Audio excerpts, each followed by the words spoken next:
La plupart des gens traversent leur vie sans jamais se rendre compte que leurs peurs, leurs désirs refoulés et leurs doutes les guident bien plus qu'ils ne l'imaginent. Ils pensent choisir librement, mais en réalité ce sont des forces invisibles qui tirent les ficelles.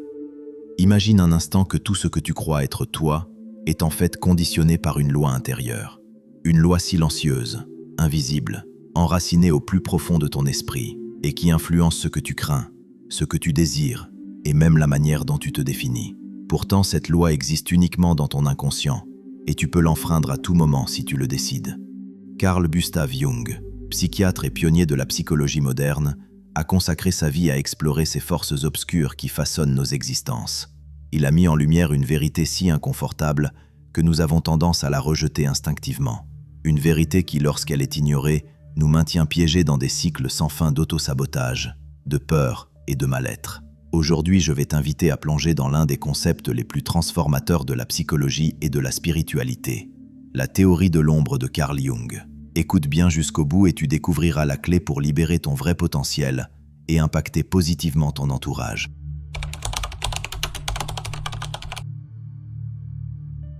Jung croyait que l'esprit était divisé en plusieurs couches.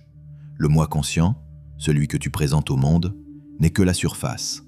Sous cette surface se cachent les parts de toi-même que tu as passé toute ta vie à éviter.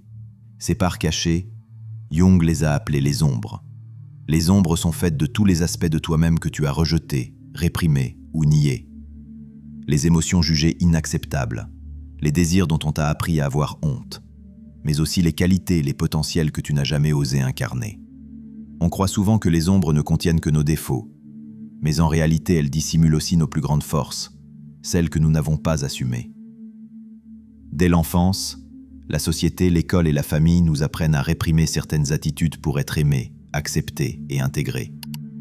Nous sommes félicités pour certains comportements et punis, que ce soit directement ou implicitement, pour d'autres.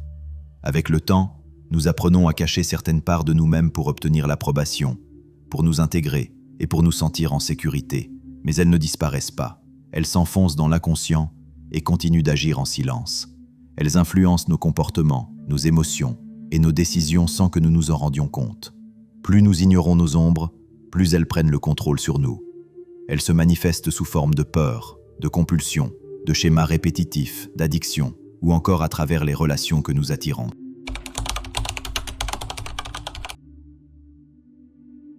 As-tu remarqué que les traits que tu admires ou que tu détestes chez les autres reflètent souvent quelque chose de toi que tu n'as pas accepté? Jung appelait cela la projection. Quand tu rejettes une part de toi-même, tu la projettes inconsciemment sur les autres. L'égoïsme ou l'ambition que tu critiques peuvent en réalité pointer vers tes propres ombres.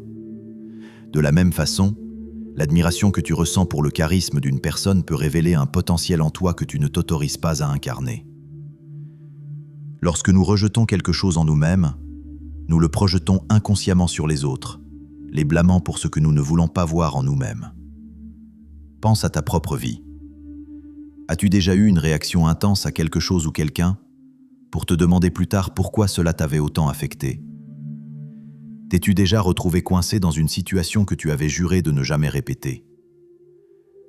Ces moments sont des signes que tes ombres est à l'œuvre.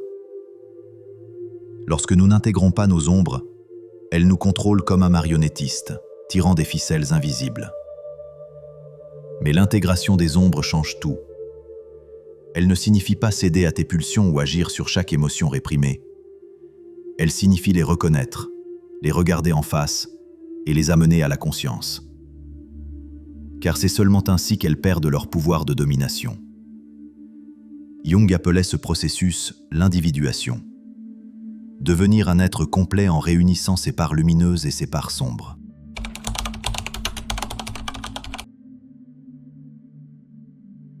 Mais pour te libérer de ce contrôle caché, tu devras faire ce que la plupart des gens passent leur vie à éviter.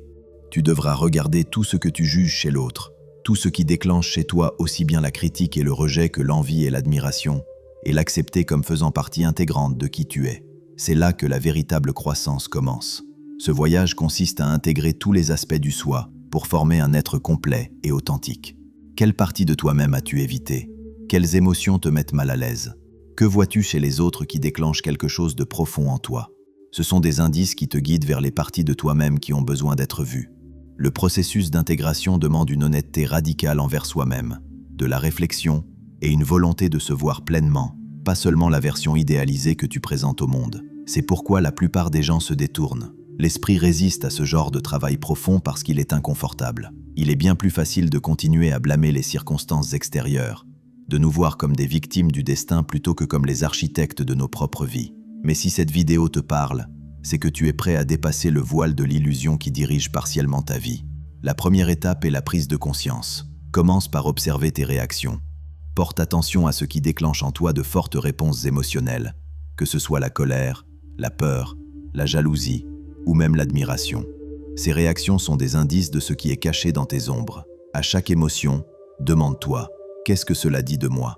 Par exemple, si tu ressens un profond agacement envers les gens qui attirent l'attention, est-ce parce qu'ils te rappellent quelque chose que tu aimerais être? Si une personne qui partage ses succès te dérange, est-ce parce qu'on t'a appris que dans la vie il fallait être humble? Si une personne qui pleure te met mal à l'aise, est-ce parce que tu as été élevé en pensant que les émotions sont un signe de faiblesse? L'étape suivante est la reconnaissance. C'est reconnaître que ces parts t'appartiennent et que tu en as la responsabilité. Tu n'es pas seulement la personne que tu essaies d'être, tu es aussi la personne que tu redoutes d'être. Observe tes propres contradictions et comprends que tu n'es pas censé être parfait. Tu es censé être complet.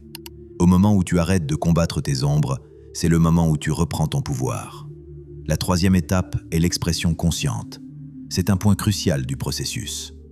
Plutôt que de laisser tes ombres s'exprimer de manière destructrice, tu choisis comment et quand leur donner une place. Il faut bien comprendre que nos ombres ne sont ni bonnes ni mauvaises dans l'absolu. Le voile de morale qui les recouvre nous empêche de voir que tout est une question de contexte. Et c'est cette sagesse que tu dois apprendre à développer.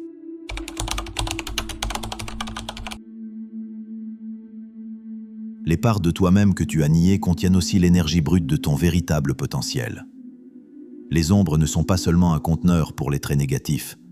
Ce sont aussi la source d'un potentiel inexploité. L'énergie que tu utilises pour réprimer tes ombres peut être redirigée vers des activités créatives. Lorsque tu intègres une ombre, tu récupères l'énergie qui était autrefois dépensée à la cacher, ce qui te permet de la canaliser vers des activités qui correspondent à ton être authentique. Et une fois que tu retrouves ces fragments de toi disséminés dans l'espace-temps, tu entres dans une version de toi-même qui n'est plus liée par ses limitations. Tes relations changent, car tu ne projettes plus tes peurs cachées sur les autres. Des opportunités apparaissent, car tu n'évites plus ton propre succès. Ton énergie entière se transforme, attirant des personnes et des expériences qui s'alignent avec ton vrai toi. Tu libères un nouveau niveau de souveraineté auquel peu de personnes accèdent dans leur vie. Merci de m'avoir écouté.